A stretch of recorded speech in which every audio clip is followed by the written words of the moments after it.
안녕하세요. 이재일입니다. 플래시 강좌를 시작하도록 하겠습니다. 지난번 강좌에서 트윈 애니메이션에 대한 설명을 드렸는데요. 그 트윈 애니메이션 중에서도 쉐이프 튜닝에 대한 설명을 드렸습니다. 프레임 애니메이션과 트윈 애니메이션, 액션 스크립트 애니메이션 등 플래시에서는 애니메이션의 종류가 이렇게 크게 세 가지로 나눠진다고 말씀을 드렸고요. 그 중에 트윈 애니메이션에는 쉐이프 튜닝과 모션 튜닝이 이렇게 존재를 한다 이렇게 말씀을 드렸습니다. 강좌가 10분밖에 진행이 되지 않다 보니까 충분한 설명을 드리지 못한 것 같아서 다시 한번 쉐이프 튜닝에 대한 설명을 드리고 마무리를 하도록 하겠습니다. 자, 이 화면은 지난번 제가 드렸던 강좌에서 첨부를 했던 파일이니까 여러분들은 가지고 계실 거라고 생각이 되고요. 다시 한번 보시면서 개념 정리를 좀 해주시면 되겠습니다. 자, 그러면 다시 새로운 창을 하나 열어서 쉐이프 튜닝에 대한 설명을 다시 한번 드리도록 하겠습니다. 마찬가지 이번 강좌에서도 마찬가지 여러분들하고 저하고 같이 쉐이프 튜닝에 대한 설명을 좀 진행을 한번 해보도록 하겠습니다. 자, 그럼 먼저 이번 강좌에서도 마찬가지 왼쪽에 도형을 하나 그리고 오른쪽에 또 도형을 하나 그려서 작업을 한번 해보도록 하겠습니다.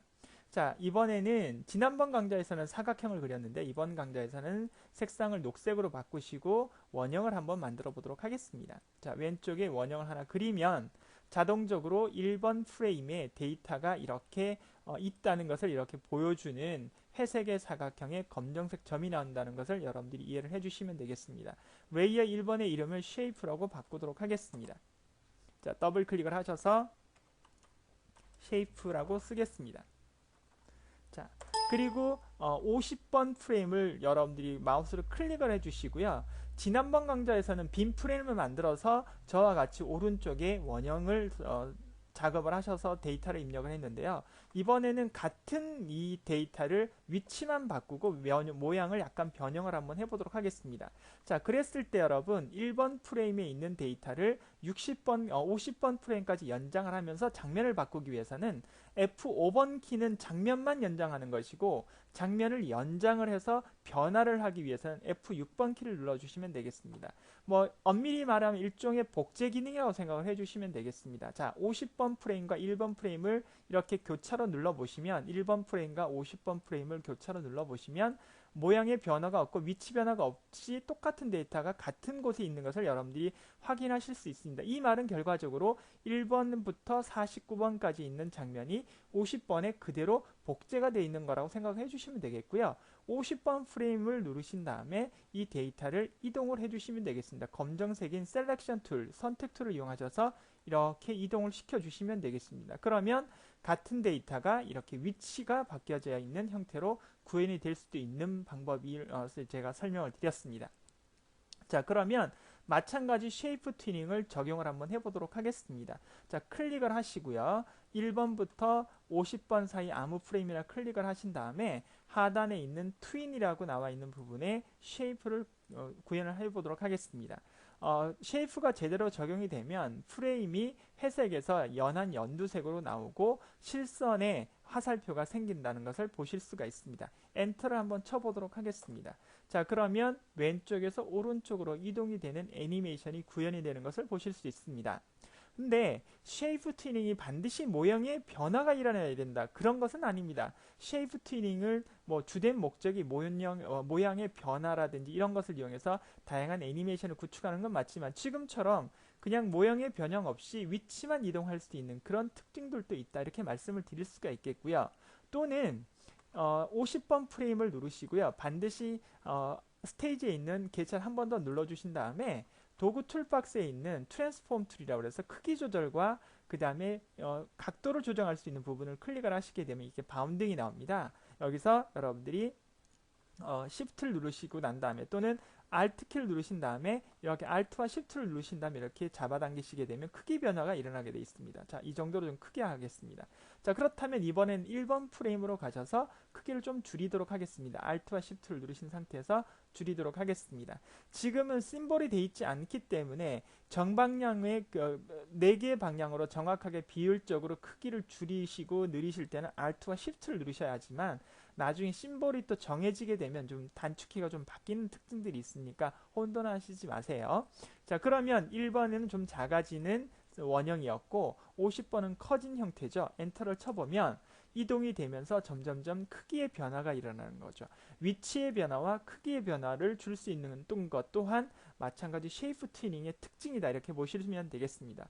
자, 그런데 궁극적으로 쉐이프 튜닝을 하는 목적은 크기의 변화, 위치의 변화보다는 모형의 변화를 우리가 할 때 가장 많이 활용을 한다고 생각을 해주시면 되겠습니다. 자, 그러면 모형의 변화는 어떻게 만들 수 있느냐? 50번 프레임을 클릭을 해주시고요. 그러면 반드시 50번 프레임에 있는 데이터가 스테이지에서 선택이 되게 되어 있습니다. 이럴 때 마우스를 스테이지를 한번 해제를 하셨다가 마우스를 경계면 부분에서 갖다 대면 마우스 포인트 하단으로 이렇게 아크가 나오게 되어 있습니다. 곡선 부분이 나오게 되어 있습니다. 이럴 때 왼쪽 버튼 눌러서 잡아당기게 되면 모형의 변화를 여러분들이 이렇게 하실 수 있습니다. 자, 이렇게 모형의 변화가 일어날 수 있는 그런 특징이 결과적으로 얘네들이 이 여러분들하고 저 그린 이런 도형이 그룹이라든지 심볼이 되어 있지 않고 각각 다 분해되어 있는 요소이기 때문에 가능하다라는 것입니다. 그 말은 즉 쉐이프 튜닝을 할 수 있는 가장 기본적인 조건인 분해가 되어 있는 벡터 이미지와 그다음 벡터 도형이라는 뜻이라고 보시면 되겠습니다. 엔터를 한번 쳐보도록 하겠습니다.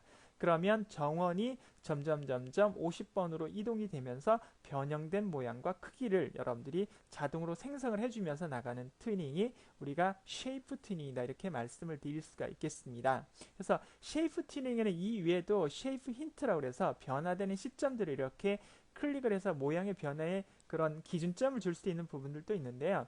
사실은 그 부분들이 정확한 타겟 지점을 지정하지 않으면 변화가 되는 부분이 여러분들이 원하는 만큼 잘 되지 않는 경우가 상당히 많습니다. 뭐 저는 개인적으로 봤을 때 약간의 어떤 그런 부분들이 좀 정확하게 나왔으면 설명을 좀 드리면서 개념 정리를 확실하게 해드릴 수 있겠는데 저 또한 그런 그 쉐이프 힌트라는 기능을 이용해서 작업을 하다 보면 안 되는 기능들이 상당히 좀 많이 나오더라고요. 그래서 그 부분은 제가 제외를 시켜두도록 하겠습니다. 실제로 쉐이프 튜닝보다는 모션 튜닝 부분이 상당히 많이 적용이 되기 때문에 그런 부분을 여러분들이 좀 이해를 해주시면 되겠습니다. 자, 엔터를 다시 한번 쳐서 모양의 변화가 일어나는지를 여러분들이 연습을 좀 충분히 해주셨으면 좋겠습니다. 자, 이것이 쉐이프 튜닝의 가장 궁극적인 목적이었다 이렇게 말씀을 드릴 수가 있겠습니다. 그래서 쉐이프 튜닝의 강좌는 이 정도로 마치도록 하고요. 사실 쉐이프 튜닝을 이용하는 방법이 다시 글자를 이용해서 하는 방법이 있는데 이것은 제가 모션 튜닝 강좌를 진행하면서 잠깐 다시 언급을 하는 걸로 마무리를 하도록 하겠습니다. 자, 이번 강좌는 쉐이프 튜닝에 대한 설명을 두 강좌의 진행을 걸쳐서 설명을 드렸습니다. 여러분들이 강좌를 보시고 좀 어려우신 점이나 이해가 되지 않는 부분들은 뭐 메일이나 댓글을 달아주시던지 아니면 여러분 뭐 지식인이라든지 네이버 창에서 여러분들이 참고 자료를 찾아서 한 번 더 보시는 것이 좋을 것 같습니다. 자, 이번 강좌를 마치도록 하겠습니다. 수고하셨습니다.